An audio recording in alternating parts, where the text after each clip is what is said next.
Hello guys, math academy में आपका स्वागत है। आज हम कराने वाले हैं नवोदय क्लास का मैथ्स। बच्चों यहाँ पे प्रैक्टिस सेट फर्स्ट आपको यहाँ पे कराया जा रहा है और इस प्रैक्टिस सेट में 20 क्वेश्चन है। मेंस एग्ज़ाम जो होता है नवोदय का उसमें 20 क्वेश्चन पूछे जाते हैं, इसलिए हमारा प्रयास है कि हम 20 क्वेश्चन का प्रैक्टिस सेट 2 पार्ट में लेके आएंगे। फर्स्ट पार्ट जो कि पहला क्वेश्चन आपके सामने है। ओके बच्चों, तो इस क्वेश्चन को करते हैं फिर। बच्चों यहाँ पर लिखा है 19,000, 19 सैकड़ा और 19 इकाई किसके बराबर है। तो इसका राइट ऑप्शन क्या है। बच्चों एक बार मेरे करने से पहले आप इसको खुद ट्राई करना, तो इसका बेहतर रिजल्ट आएंगे। ओके बच्चों, 19,000 यहाँ पर स्पष्ट लिखा है 19,000। कैसे लिखेंगे 19,000 बच्चों, ये हो गया 19,000। उसके बाद 19 सैकड़ा, सैकड़ा मतलब 100, कितने 1900। कैसे लिखेंगे बच्चों 19 सैकड़ा, 1900। सैकड़ा मीन्स क्या होता है बच्चों, 100 होता है। इसके बाद 19 इकाई, इकाई की जगह पे क्या है 19 है। बच्चों इन सबको ऐड करेंगे तो आपके सामने आपका आंसर आ जाएगा।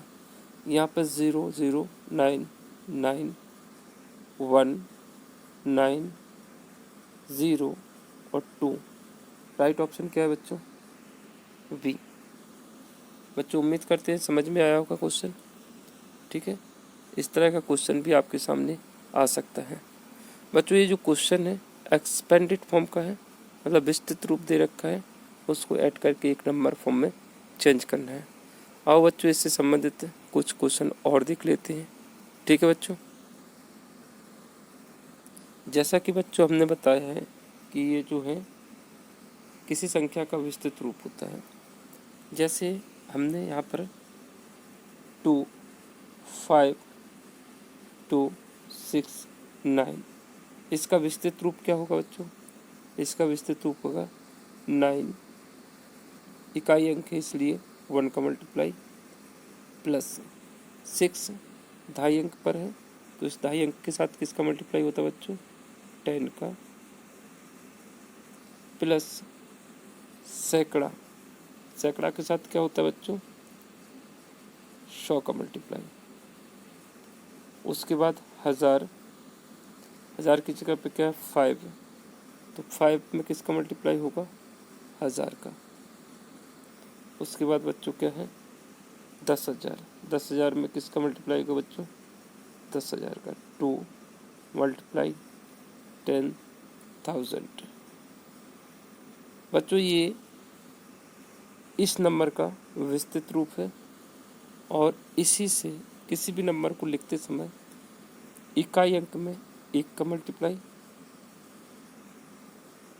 ढाई अंक में 10 का, सैकड़ा में 100 का, 1000 में 1000 का एंड 10,000 में 10,000 का। क्योंकि बच्चों इस नंबर को पढ़ते कैसे हैं, इकाई, ढाई, सैकड़ा, 1000, 10,000। ठीक है, जब हम इसको सॉल्व करेंगे बच्चों तो आपके सामने ए नंबर आ जाएगा। किसी भी नंबर को लिखने का ये तरीका होता है। ठीक है बच्चों, देखते हैं 9 प्लस 60 प्लस 200 प्लस 5000 प्लस 20,000। बच्चों इन सबको ऐड करेंगे तो जो नंबर था वो नंबर ऐड होके आ जाएगा। तो बच्चों समझ गए होंगे कि किसी भी संख्या का विस्तृत रूप इकाई, ढाई, सैकड़ा, 1000 उसके प्लेस वैल्यू से मल्टीप्लाई करते हैं। ठीक है, इकाई में 1 का, ढाई में 10 का, सैकड़ा में 100, 1000 में 1000 का, 10,000 में 10,000 का, लाख, 10 लाख। इस तरह से बच्चों जो वैल्यू होती है उसमें इन डिजिटों का, उस डिजिट के साथ इन संख्याओं का मल्टीप्लाई किया जाता है। ओके बच्चों, तो नेक्स्ट क्वेश्चन की तरफ चलते हैं फिर। बच्चों आपके सामने नया क्वेश्चन लग चुका है, तो इस क्वेश्चन को भी आप पहले ट्राई करना उसके बाद एनालिसिस को देखना, निश्चित तौर पर फ़ायदा होगा। ठीक है बच्चों, यहाँ पर आपको क्वेश्चन में 2 के स्थानीय मानों का योगफल पूछा है। यहाँ पर 2 2 बार है। ठीक है, तो 2:2 का स्थानीय मान क्या होगा बच्चों? 2 0 20। और लास्ट वाले 2 का स्थानीय मान कितना होगा? 2 1 0 0। बच्चों स्थानीय मान होता क्या है, इस चीज़ को समझते हैं। इसको ऐड करेंगे बच्चों तो क्या आ जाएगा? 20 20। ठीक है, ऐड मतलब जोड़। ठीक है बच्चों, अब यहाँ पर हमें समझना क्या है कि स्थानीय मान क्या होता है। बच्चों 2 वैल्यू होती हैं, एक स्थानीय मान होता है, एक अंकित मान होता है। दोनों को समझते हैं तभी क्वेश्चन बेहतर समझ में आएगा। ठीक है बच्चों,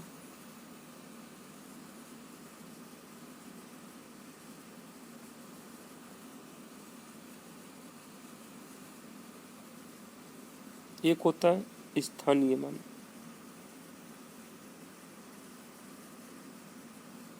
स्थानीय मतलब किस स्थान पर है, उसकी पोजीशन कहाँ पर है, इकाई अंक पर है कि दहाई पर है, सैकड़ा पर है, उससे पता चलता है। तो यहाँ पर 2 पहले दहाई अंक पर मिलता है और दहाई अंक में किसका मल्टीप्लाई होता है बच्चों? 10 का, अभी बताया था। इसलिए उसे 10 से मल्टीप्लाई करने पर हमें उसका स्थानीय मान मिल जाएगा। अगला जो 2 है वो किस स्थान पर है? 1000 पर है। तो इस 2 के साथ किसका मल्टीप्लाई होगा बच्चों? 1000 का। जिस स्थान पर होता है उसके जो फॉर्मेट होता है उससे मल्टीप्लाई करते हैं। ठीक है बच्चों, स्थानीय मान समझ में आ गया।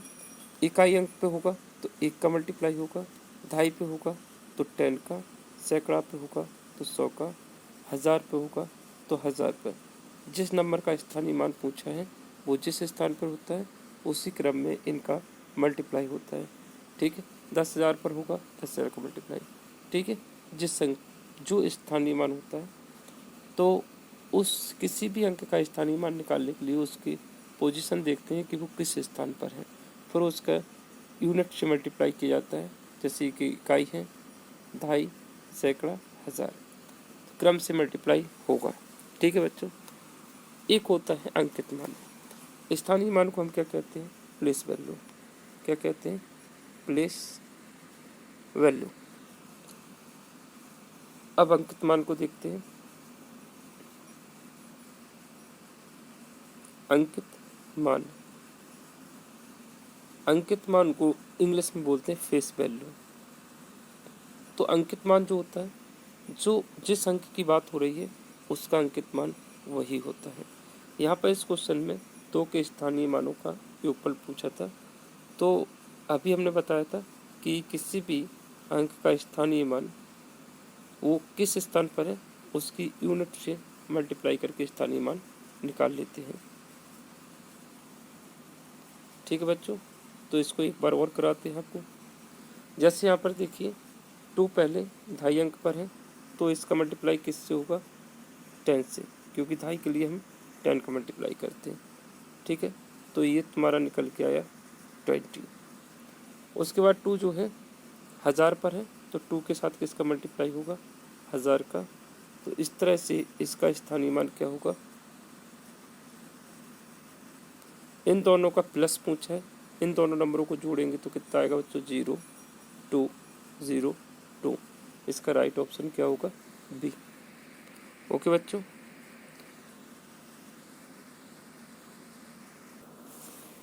स्थानीय मान और अंकित मान को और बेहतर ढंग से समझने के लिए एक एग्जांपल और लेते हैं। ठीक है बच्चों, जैसे एक एग्जांपल लेते हैं 2 5 6 0 3 2। बच्चों इस तरह के क्वेश्चन में अक्सर ये क्वेश्चन पूछा जाता है। मान लेते हैं 5, किसकी बात हो रही? 5 में 5 का स्थानीय मान और अंकित मान का अंतर भी पूछ सकते हैं। ठीक है बच्चों, क्वेश्चन को समझने की कोशिश करना। ये आपके सामने अंक है और इस तरह से पॉइंट किया होगा जिस तरह से हमने यहाँ पर दिखाया कि 5 का स्थानीय मान और अंकित मान का अंतर क्या होगा। इस क्वेश्चन को जरा करना बच्चों। 5 का स्थानीय मान कहाँ पर है? इकाई, दहाई, सैकड़ा, 1000, 10,000। तो इस 5 में किसका मल्टीप्लाई होगा बच्चों? 10,000 का। तो इसका स्थानीय मान आ चुका है बच्चों 5,000, 50,000। ठीक है बच्चों। अब इसका अगर हमने बोला अंकित मान क्या होगा 5 का, 5 का अंकित मान 5 ही होता है, तो ये 5 रहा। अगर इनका अंतर पूछा है तो हम इन दोनों को माइनस कर देंगे, तो यहाँ पर कितना मिलेगा? 5, 9, 9, 9, 4। ओके बच्चों, उम्मीद करते हैं कि समझ आ गया होगा। तो किसी भी इस तरह के क्वेश्चन अक्सर पूछते हैं नवोदय क्लास में, तो इस क्वेश्चन को भी आपको समझना होगा। ठीक है बच्चों, उम्मीद करते हैं कि आपको बेहतर समझ में आया होगा। तो अब चलते हैं अगले क्वेश्चन की तरफ। बच्चों ये क्वेश्चन भी आप ट्राई करो। ठीक है बच्चों, यहाँ पर इस क्वेश्चन में क्वेश्चन ही करना है आपको, सिर्फ ये बताना है कि यहाँ पर जो एक होता है वो आवाज़ संख्या होती है, एक आवाज़ संख्या होती है क्या? तो आपको बता दें कि एक आवाज़ संख्या नहीं होती, क्योंकि आवाज़ संख्या की जो परिभाषा होती है वो क्या होती है कि वह नंबर जो एक और खुद से विभाजित होता है उस संख्या को हम क्या कहते हैं? आवाज़ संख्या कहते हैं। सिर्फ एक और खुद से विभाजित होता है उसे आवाज़ संख्या कहते हैं। तो एक आवाज़ संख्या नहीं होती, तो इसका जो आंसर होगा वो होगा डी। ठीक है बच्चों। अच्छा, इसके एक्स्ट्रा फैक्ट भी समझते हैं कि आखिर आवाज़ संख्या से बेस्ड क्वेश्चन क्या क्या आ सकते हैं। बच्चों नवोदय क्लास में आवाज़ संख्या से क्वेश्चन अक्सर देखने को मिलते हैं। कभी उसमें ये पूछ लेते हैं कि प्रथम 5 आवाज़ संख्याओं का योगफल क्या होगा, कभी इस तरह से पूछ लेते हैं कि 5 आवाज़ संख्याओं का औसत क्या होगा। तो बच्चों यहाँ पर कुछ भी पूछ सकते हैं, इसलिए आवाज़ संख्याओं के बारे में जानना बहुत ज़रूरी हो जाता है। बच्चों आवाज़ संख्या पर थोड़ा डिस्कस करते हैं तो उसको और बेहतर समझते हैं। ठीक है, तो हमारा टॉपिक है आवाज़ संख्या। आवाज़ संख्या, अभी हमने परिभाषा बताई कि आवाज़ संख्या क्या होती है। ऐसी संख्याएं जो एक और खुद से डिवाइड होती हैं आवाज़ संख्या कहलाती हैं। दूसरे फॉर्म में हम ये भी कह सकते हैं कि बाह्य संख्या जिसके केवल 2 ही गुणनखंड होते हैं आवाज़ संख्या कहलाती हैं। ठीक है बच्चों, तो सबसे छोटी आवाज़ संख्या, अगर इस तरह क्वेश्चन आ जाता है कभी कभी कि 1 से लेके 100 तक, 1 से 100 तक कितनी आवाज़ संख्याएं होती हैं, तो 1 से लेके 100 तक 25 आवाज़ संख्या होती है। इसको भी आपको मौखिक याद रखना पड़ेगा। ठीक है, अब आवाज़ संख्याओं के बारे में जान लेते हैं कि वो 25 आवाज़ संख्या कौन कौन सी हैं।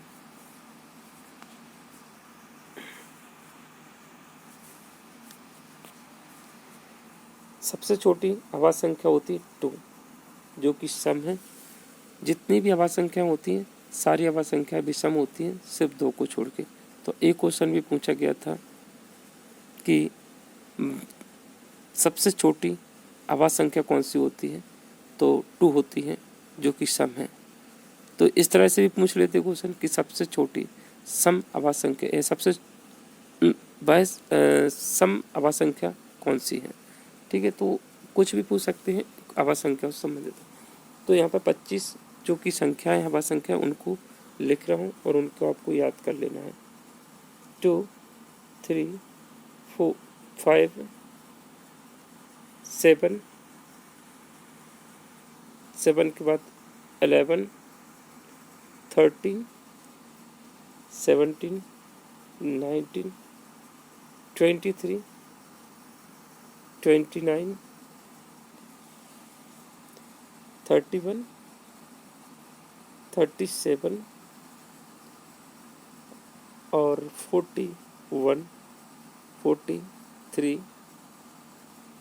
47,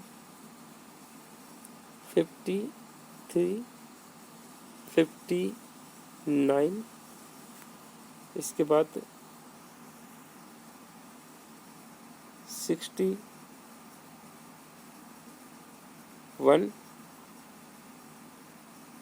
67, 71, 73, 79, इसके बाद 83, 89, 97। ओके बच्चों, आपके सामने जो कि 1 से लेकर 100 तक की आवाज़ संख्या होती है हमने यहाँ पर लिख दी हैं। आपको इनको अच्छे से लर्न कर लेना है। ठीक है बच्चों, चलो एक बार देख लेते हैं कोई अंक छूट तो नहीं गया। बच्चों 1 से लेकर 100 तक की 25 आवाज़ संख्या होती हैं, हम इनको काउंट करते हैं। ठीक है, 1, 2, 3, 4, 5, 6, 7, 8, 9, 10, 11, 12, 13, 14, 15, 16, 17, 18, 19, 20, 21, 22, 23, 24, 25। ठीक है बच्चों, ये जो आपके सामने जो नंबर लिखे हुए ये सारी की सारी आवाज़ संख्याएं हैं। ठीक है बच्चों, थोड़ा सा और आगे चलते हैं, इसके बारे में चर्चा करते हैं। बच्चों कभी कभी बच्चे कंफ्यूज होते हैं कि 9 आवाज़ संख्या क्यों नहीं है या फिर 1 आवाज़ संख्या क्यों नहीं है। तो बच्चों 9 आवाज़ संख्या इसलिए नहीं है क्योंकि इसमें 3 से डिवाइड जाता है, 1 से भी जाता है और 9 से भी जाता है। तो इसके 3 फैक्टर हैं। अभी आवाज़ संख्या की हमने परिभाषा क्या बताई थी कि ऐसी संख्या जो खुद से डिवाइड होती है और 1 से डिवाइड होती है आवाज़ संख्या कहलाती है। तो इसमें इसलिए इस 9 को हम आवाज़ संख्या नहीं कहेंगे। अच्छा, एक आवाज़ संख्या क्यों नहीं है बच्चों, इसमें 2 फैक्टर नहीं है। एक तो खुद हो गया, एक दूसरा फैक्टर जो कि होना चाहिए। तो इसमें 2 नंबर नहीं है जिससे डिवाइड हो सके, इसलिए एक को आवाज़ संख्या नहीं कहते, ये विषम संख्याएं होती हैं। ठीक है बच्चों, तो आपको उम्मीद करते हैं कि आपको समझ में आ गया होगा। बच्चों आपके सामने अगला क्वेश्चन आ चुका है और इस क्वेश्चन को पहले आप खुद ट्राई करना, उसके बाद एनालिसिस को देखना। बच्चों यहाँ पे कहा है कि एक मछली के टैंक की लंबाई 40 सेंटीमीटर, चौड़ाई 60 सेंटीमीटर और ऊंचाई 50 सेंटीमीटर है। इसमें 50 लीटर पानी भरा हुआ है। टैंक को पूरा भरने के लिए कितने लीटर पानी और डालना पड़ेगा। बच्चों इस तरह का क्वेश्चन करने के लिए हमें उसकी धारता निकालनी होगी। किसकी? टैंक की धारता। टैंक की धारता क्या होती है? धारता उसकी क्षमता होती है कि उसमें कितना पानी आ सकता है।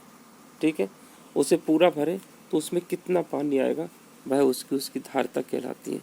मतलब उसकी क्षमता कितनी है पानी भरने की। ठीक है, धारता क्या होता है? आयतन। धारता बराबर क्या होता है बच्चों? आयतन। और किसी भी चीज़ का आयतन क्या होता है? लंबाई गुणित चौड़ाई गुणित ऊंचाई। ये आयतन का फॉर्मूला होता है, इससे आप लर्न कर लेना है। ठीक है बच्चों, उम्मीद करते हैं आपको टैंक की धारता समझ में आ गई। टैंक की धारता उसका आयतन कहलाता है और आयतन बराबर क्या होता है? लंबाई गुणित चौड़ाई गुणित ऊंचाई। ठीक है, यहाँ पर लंबाई 40 दे रखी है, चौड़ाई 60 दे रखी है, ऊंचाई 50 दे रखी है। इससे हम क्या निकाल लेंगे? उसकी धारता निकाल लेंगे। चलो फिर निकालते हैं धारता।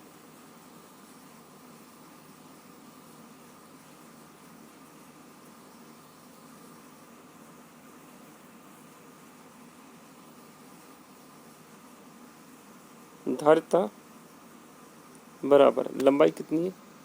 40, चौड़ाई 60, ऊंचाई 50। इन सब का मल्टीप्लाई करते हैं। बच्चों मल्टीप्लाई में भी आपको जब भी जीरो होते हैं तो उन्हें काउंट करके लिख लेते हैं। 3 जीरो पहले लिख लिया। ठीक है, 5 छक्का 30, 30 का एक जीरो और आ गया। 3 का मल्टीप्लाई 4 से हो गया तो कितना हो गया? 12। और जो धारता होती है यानी धारता किसके बराबर होती है? आयतन। और आयतन की इकाई क्या होती है बच्चों? आयतन की इकाई होती है घन सेंटीमीटर। जिस यूनिट में दे रखा है उसमें घन लग जाता है, तो यहाँ पर सेंटीमीटर दे रखा है तो घन सेंटीमीटर हो जाएगा उसकी धारता। बच्चों यहाँ पर लीटर में चेंज करना पड़ेगा, इसको किस में करना पड़ेगा? लीटर में। चलो फिर सेंटीमीटर को लीटर में कैसे चेंज करते हैं उसको भी आज सीख लेते हैं। बच्चों ये कर इसको हमें सेंटीमीटर में बदलना है, सेंटीमीटर को किस में बदलना है, लीटर में बदलना है, तो हमें इसमें 1000 से भाग देना होगा। ठीक है, किससे भाग देना होगा, 1000 से। इससे हमारी टंकी की धारता यानी क्षमता निकल आएगी कि टोटल उसमें कुल कितना पानी आएगा, कुल कितना लीटर पानी आएगा। 3 जीरो से 3 जीरो कट कर देते हैं, यहाँ पर ये 3 जीरो कैंसिल हो जाते हैं, तो हमारे पास जो टंकी की क्षमता है वो कितनी है, 120 लीटर। ठीक है,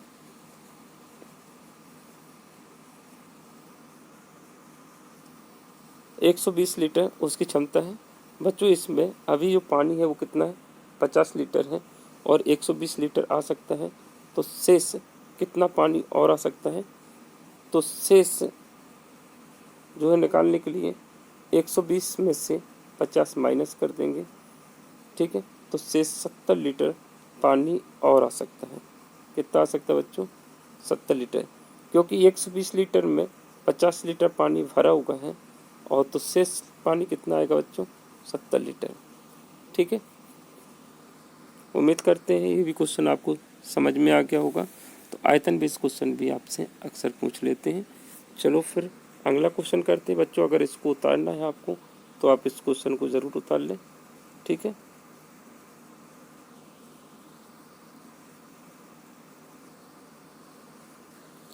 बच्चों अब इस क्वेश्चन को करिए।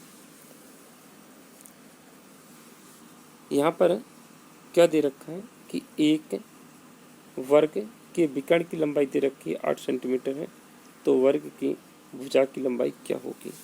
बच्चों जो वर्ग के विकर्ण की जो लंबाई होती है वो क्या होती है, विकर्ण की लंबाई, इसके लिए ये फॉर्मूला होता है, क्या होता है, भुजा गुणित √2। यहाँ पर विकर्ण की जो लंबाई दे रखी है वो कितनी है बच्चों, 8। इससे हम भुजा की लंबाई निकाल सकते हैं। ठीक है बच्चों, चलो करते हैं फिर इसको।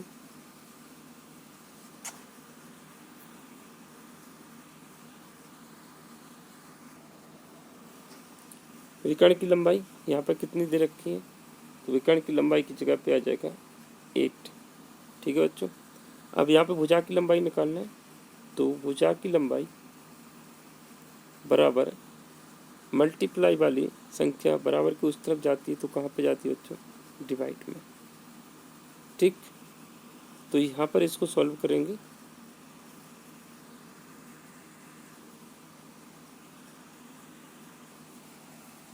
इस 2 को ऊपर ले जाते हैं, तो क्या आएगा बच्चों, 8। √2 से ऊपर मल्टीप्लाई करेंगे और √2 से नीचे मल्टीप्लाई करेंगे। ऐसा क्यों किया बच्चों, क्योंकि इससे √2 कैंसिल हो जाएगा। ठीक है, इसे बोलते हैं रेशनलाइजेशन। तो जब ज़रूरत पड़ती है कि नीचे का अंडर जब हटाना होता है, तो उसके अंश और हर में दोनों तरफ √, से मल्टीप्लाई कर देते हैं, तो इससे क्या है, नीचे का √ बाहर आ जाएगा 2।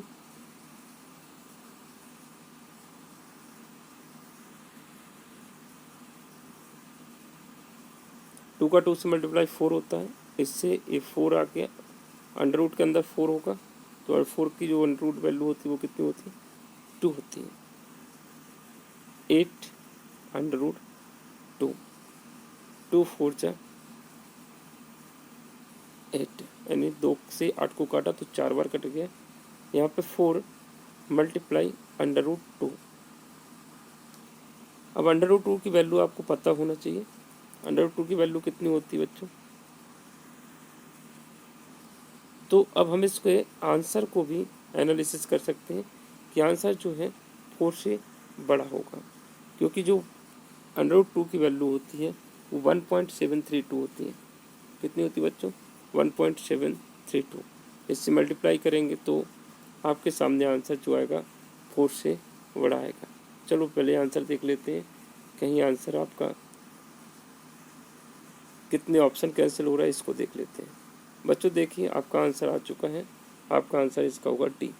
क्यों बच्चों? क्योंकि 2 तो हो नहीं सकता, पहला ऑप्शन कट जाता है इसका, उसके बाद दूसरा भी कट जाता है, क्योंकि इसका जो आंसर होगा बच्चों क्या होगा? 4 से बड़ा होगा, और 4 से बड़ा इसमें एक ही आंसर है, वो डी। ठीक है बच्चों, इस तरह के क्वेश्चन को भी हम मेंटली सॉल्व करेंगे, और उम्मीद करते हैं आपको इस क्वेश्चन समझ में आ गया होगा। ठीक है, यहाँ पर इम्पोर्टेंट फैक्ट क्या है उसको समझ लेते हैं। एक मिनट, इसको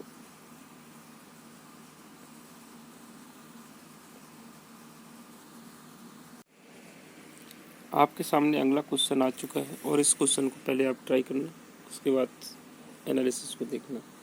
बच्चों यहाँ पर क्वेश्चन में ये कहा गया है कि 15 मीटर लंबाई और 8 मीटर चौड़ाई वाले आयत का क्षेत्रफल क्या होगा। बहुत ही सरल क्वेश्चन है। आयत का क्षेत्रफल, आयत का क्षेत्रफल क्या होता है? लंबाई गुणित चौड़ाई। ठीक है बच्चों, यहाँ पर आयत का क्षेत्रफल पूछा है, और आयत का क्षेत्रफल बराबर ये होता है। यहाँ पर लंबाई कितनी दे रखी है बच्चों? 15, लंबाई की जगह 15, और चौड़ाई कितनी दे रखी है? 8। इन दोनों को मल्टीप्लाई करेंगे तो कितना होगा? 15 × 120 वर्ग मीटर। बच्चों जो आयत जो क्षेत्रफल होता है वो वर्ग के फॉर्म में होता है। क्या होता है? वर्ग के फॉर्म में होता है। क्यों होता है? क्योंकि लंबाई मीटर में, चौड़ाई भी मीटर में, मीटर का मीटर से मल्टीप्लाई होगा तो क्या होगा? वर्ग होगा। ठीक है, तो यहाँ पर जो आंसर आ चुका है वो क्या है? ए। कुछ इम्पोर्टेंट फैक्ट देख लेते हैं कि वर्ग आयत से संबंधित क्वेश्चन इसमें क्या क्या पूछ लेते हैं। एक तो क्षेत्रफल हो गया, और परिमाप, और ठीक है, यहाँ पर जो क्षेत्रफल होता है वो क्या होता है? लंबाई गुणित चौड़ाई। ठीक है, क्योंकि वर्ग जो होता है, वर्ग की जो शेप होती है वो कैसे होती है? चारों भुजाएं इक्वल होती है, इसलिए जो वर्ग का क्षेत्रफल होता है वो क्या होता है? भुजा का स्क्वायर हो जाता है, क्योंकि लंबाई और चौड़ाई दोनों एक जैसी होती है। जब सम संख्या से मल्टीप्लाई करते हो तो उसका स्क्वायर हो जाता है। परिमाप क्या होता है बच्चों? परिमाप चारों साइडों का सम। अगर किसी चतुर्भुज का परिमाप पूछा है तो चारों साइडों को जोड़ दोगे तो वह उसके परिमाप के बराबर होगा। ठीक है बच्चों, परिमाप बराबर क्या होता है? वर्ग का परिमाप होता है 4 मल्टीप्लाई भुजा। 4 से मल्टीप्लाई क्यों होता है? क्योंकि वर्ग की चारों भुजाएं एक जैसी होती है।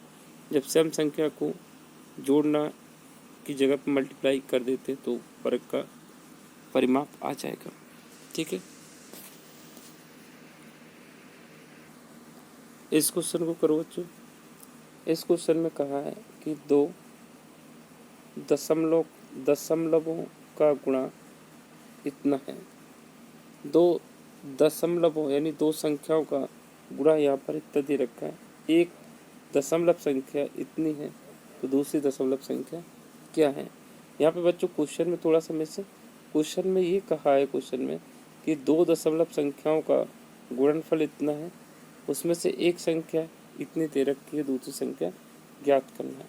ठीक है बच्चों, इसको करते हैं।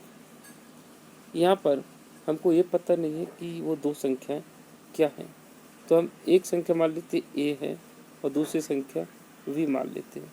इन दोनों का गुणनफल मतलब गुणा कितना दे रखा है? 20.732 दे रखा है। इसमें से एक संख्या दे रखी है, एक संख्या, इन दोनों में से एक संख्या कितनी है? 4.13। दूसरी संख्या वी जो कि निकालना है 20.732 बच्चों गुणा वाली संख्या कहाँ पे जाती है? गुणा वाली संख्या जाती है भाग में। ठीक, 20.732 के वटे में क्या आएगा? 413। तो यहाँ पर आपका आंसर आने वाला है। बच्चों इस क्वेश्चन को आप चाहो तो आगे कर सकते हैं, ना तो यहीं से भी आंसर निकाल सकते हैं। ठीक है बच्चों, चलो ठीक है। इससे पहले आपको ये सीखना होगा कि आखिर दशमलव वाले सवालों को किस तरह से सॉल्व करते हैं। दशमलव के लिए बच्चों इस दशमलव को काटेंगे तो नीचे कितने का मल्टीप्लाई होगा, इतनी संख्या का। क्यों हुआ है, क्योंकि ये जो दशमलव लगा हुआ है वो 4 स्थान पीछे लगा हुआ है, 1 2 3 4, तो 4 0 से मल्टीप्लाई होगा अपोजिट साइड में। इसका दशमलव काटेंगे तो 2 स्थान बाद लगा है तो किसका मल्टीप्लाई, 100 का। इसको जब हल करेंगे तो 2 0 से 2 0 कट जाएगा। तो ये जो है हमारे सामने नंबर कुछ इस तरह से 20 7 3 2 6, यहाँ पर कितना है 413। बच्चों डिवाइड इसको डायरेक्ट कर सकते हैं, डिवाइड करना मुश्किल नहीं होता। देखिए बच्चों, आपको इतना बड़ा टेबल नहीं आता तो आप सिर्फ 4 की टेबल पढ़िए, ठीक है। 4 5 सा कितने बार जाएगा, 4 5 सा 20 होता है, यानी 5 बार चलाएगा, 4 पंचे 20 है। तो इसको डिवाइड करते हैं ज़रा।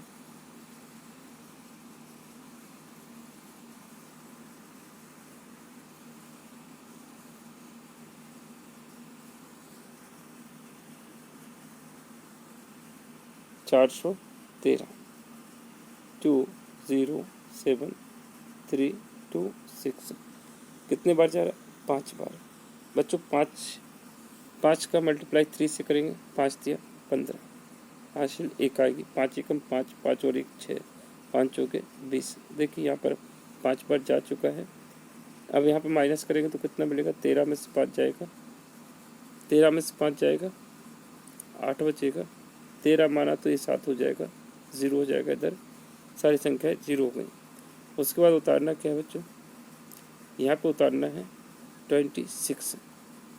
2 और 6 जब एक साथ उतारेंगे तो यहाँ पर 0 लगेगा, ठीक। अब इसको डिवाइड करेंगे तो 4 दूनी 8, 2 बार में पूरी तरह से फिनिश हो जाएगा। बच्चों इसमें नीचे 100 भी था तो 100 से हम डिवाइड करेंगे तो इसमें 2 स्थान बाद दशमलव आ जाएगा। तो आपका आंसर आ चुका है बच्चों, ठीक है। उम्मीद करते हैं आपको समझ में आ गया होगा। तो आपका राइट आंसर कौन सा है, डी, राइट ऑप्शन आ गया डी, ठीक है बच्चों। इस क्वेश्चन को करिए, इस क्वेश्चन को आप पहले ट्राई करिए, उसके बाद मैं इसको कराऊंगा। यहाँ पर क्या दे रखा है बच्चों, एक संगठन में इतने कर्मचारी हैं, 3450 कर्मचारी हैं। इसमें 42% कर्मचारी ने पदोन्नति प्राप्त की है। कुल कितने कर्मचारी पदोन्नति हो गए हैं। एक संगठन में कितने कर्मचारी बच्चों, एक संगठन में 3 4 5 0।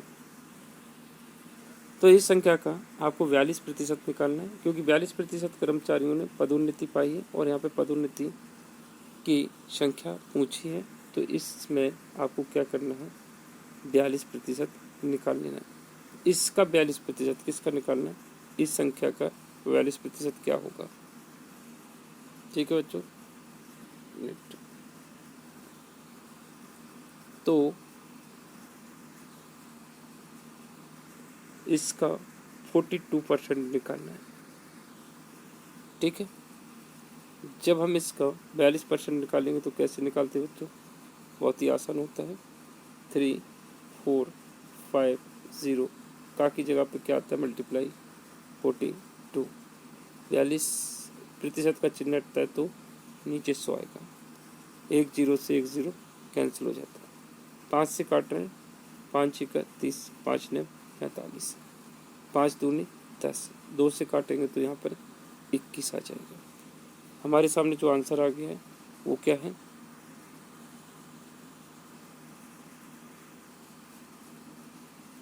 69 मल्टीप्लाई 20 का।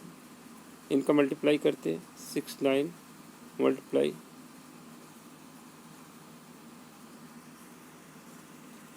9, 2 9 जा 18, हासिल आएगा 1, 2 6 10 एंड 13। इनको ऐड किया तो 9 4 4 1 आपके सामने आंसर आ चुका है, ठीक है बच्चों। तो यहाँ पर पदोन्नति वाले कर्मचारियों की संख्या कितनी है? 1449, जो कि राइट ऑप्शन कौन सा है? पहला। ठीक है बच्चों, तो राइट ऑप्शन के आंसर आ गया पहला। अगला क्वेश्चन, इस क्वेश्चन को करते हैं, इसको पहले पढ़ लेते हैं। ऐती बिस्कुटों के 12 पैकेटों का मूल्य 240 रुपये है, तो 8 पैकेटों का मूल्य क्या होगा? ठीक है बच्चों, यहाँ पर हमको ये कहा गया कि 12 पैकेटों का मूल्य दे रखा है और 8 पैकेटों का मूल्य आपको ज्ञात करना है। ठीक है, 12 पैकेट कितने के आते बच्चों? 240 रुपये के। एक पैकेट की प्राइस क्या होगी? एक पैकेट निकालना है तो 12 को बराबर के उस तरफ ले जाएंगे तो कहाँ पे जाएगा? डिवाइड में जाएगा। तो 12 कहाँ पे आ गया? भाग में। 12 से काटेंगे, 12 दूनी 24 से। एक पैकेट कितने रुपए का आ रहा है? एक पैकेट बराबर 20 रुपये का। कितने का आ रहा है? 20 का। एक पैकेट 20 का आ रहा है तो 8 पैकेट कितने के आएंगे? 8 से मल्टीप्लाई कर दीजिए। 8 पैकेट बराबर 20 गुणित 8 बराबर 160 रुपये के। लो, आंसर आ गया। 8 पैकेट बराबर 160 रुपये, जो कि राइट ऑप्शन कौन सा है बच्चों? पहला।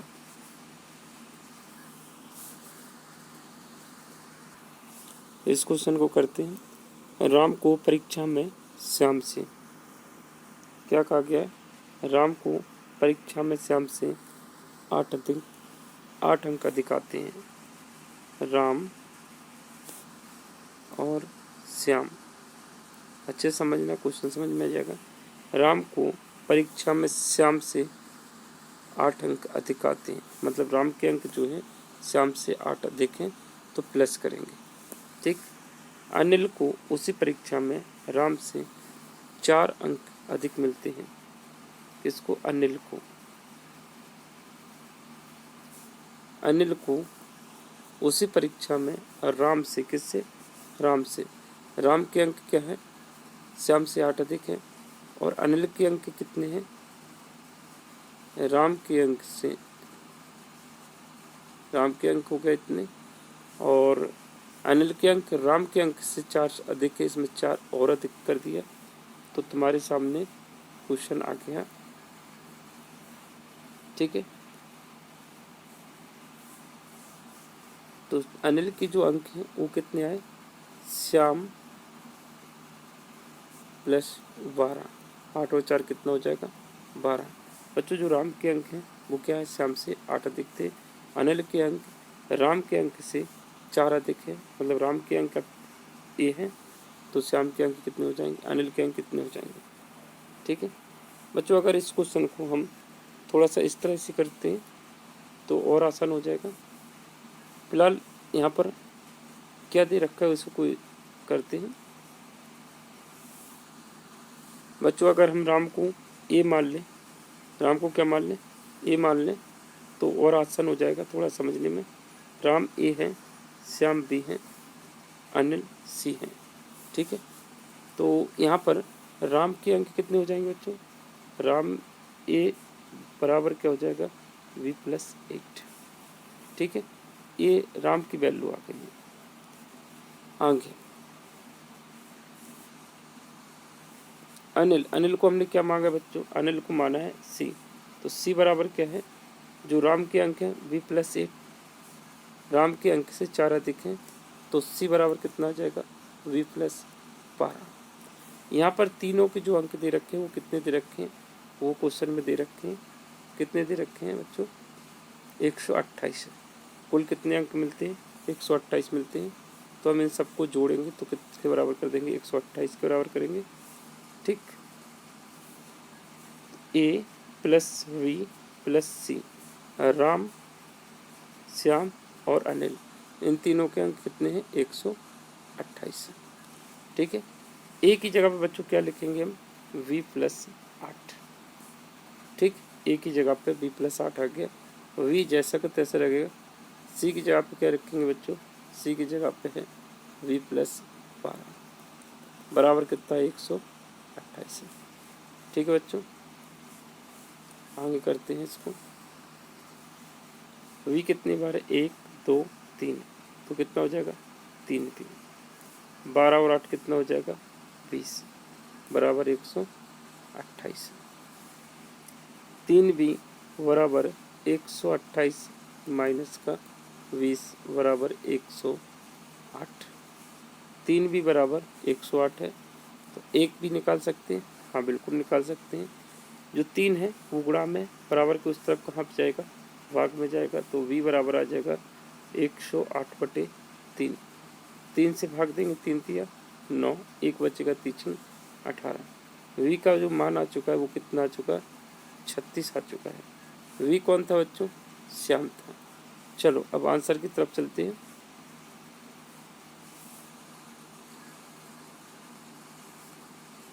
यहाँ पर राम का अंक पूछा है। किसका पूछा है? राम का। राम का अंक जो है कितना है? a का मान पूछा है। ठीक है बच्चों, तो a का मान कितना आएगा बच्चों? क्योंकि अभी देखा था हमने कि a बराबर कितना था? v+8, तो v की जगह पे कितना? 36 + 8 बराबर कितना हो जाएगा? 44। तो जो राम का, जो हमने a को राम माना था, तो राम के अंक कितने आए? 44 आ चुके हैं। ओके बच्चों, उम्मीद करते हैं कि आपको बेहतर समझ में आया होगा। इसको एक बार आप खुद से इसका पूरा सॉल्यूशन देखेंगे तो काफ़ी बड़ा हो रहा है। थोड़ा सा इसको एक बार और करा देते हैं तो हो सकता है आपको और आसान पड़ेगा। ठीक है बच्चों, इस क्वेश्चन को एक बार और करते हैं और बेहतर ढंग से समझते हैं, क्योंकि उसका कैलकुलेशन बहुत बड़ी हो गई थी, मतलब सॉल्यूशन बहुत बड़ा हो गया था, इसलिए आप इसको दोबारा करवाते हैं इसको। ठीक है, हमने क्या बोला कि राम को हम क्या ले लेते हैं? a के बराबर। ठीक है, राम a है, इससे आसान होगा। राम को a लिया, श्याम को हमने क्या लिया? श्याम को मान लिया कि b है, और अनिल, 3 लोग हैं इसमें, अनिल बराबर c। ठीक है, यहाँ पर राम के जो अंक हैं, राम को परीक्षा में श्याम से 8 अधिक अंक मिलते हैं, तो राम a बराबर कितना हो जाएगा? श्याम से 8 अधिक, तो श्याम का अंक भी इसमें 8 जोड़ दिया, तो राम का अंक कितना आ गया? a बराबर b+c। ठीक है, अब अनिल क्या है बच्चों? c, तो c राम के अंक से, राम के अंक कितने हैं? v+8, 4 अधिक मतलब इसमें 4 और जोड़ दिया। ठीक है, तो श्याम के अंक तुम्हारे सामने आ चुके हैं। अनिल के अंक कितने आ चुके हैं? v+12। और यहाँ पर ये दे रखा है कि तीनों के अंक, तीनों को मिलाकर कुल अंक कितने पाता है? 128 लिखा। ठीक है, तो कलर चेंज कर लेते हैं। a, v और c, राम, श्याम और अनिल तीनों के अंक कितने हैं? 128 अंक है। ठीक है, यहाँ पर a की जगह पे हम क्या लिखने वाले हैं? v+8, v, c की वैल्यू कितनी आई? v+12, v+12 बराबर 128। बच्चों यहाँ पर a और c को हटा के a और c के मान रख दिए गए हैं। b कितने बार है? 1 2 3, तो 3 भी 12 और 8 कितना होता है बच्चों? 20, जोड़ने पर 20 हो जाता है, और ये 128। 3 भी बराबर 128, ये 20 प्लस के उस तरफ जाएगा तो क्या हो जाएगा बच्चों? माइनस हो जाएंगे। ठीक है, बराबर के उस तरफ जाएगा तो क्या हो जाएगा? माइनस हो जाएगा। 128 में से माइनस का v, जब भी बराबर के उस तरफ जाता है तो संख्या का चिन्ह पलट जाता है, ये प्लस की संख्या इसलिए उस तरफ जाएगी, माइनस की हो गई। ठीक है बच्चों।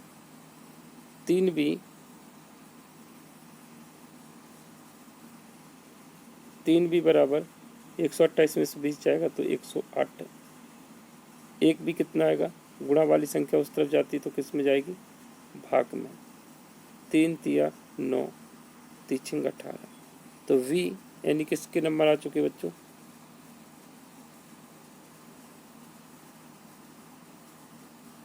श्याम के अंक। और यहाँ पर पूछा क्या है, राम के अंक। ठीक है, श्याम के अंक कितने आए, 36 आ चुके हैं। और राम के अंक कितने हैं, 8 अधिक हैं। तो राम के अंक 8 अधिक है, 36 और 8 कितना हो जाएगा, 44। तो इसका राइट ऑप्शन क्या हो जाएगा, वी ऑप्शन। ठीक है बच्चों, उम्मीद करते हैं कि आपको समझ में आया होगा। ठीक,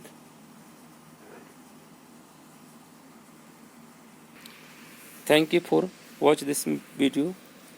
और आप हमारे साथ बने रहिए। अगर आपको ये चैनल पसंद आ रहा है तो इसको लाइक सब्सक्राइब करना ना भूलें, ताकि हम इसी तरह से आपके लिए वीडियो और बनाएं। ठीक है, धन्यवाद, थैंक यू।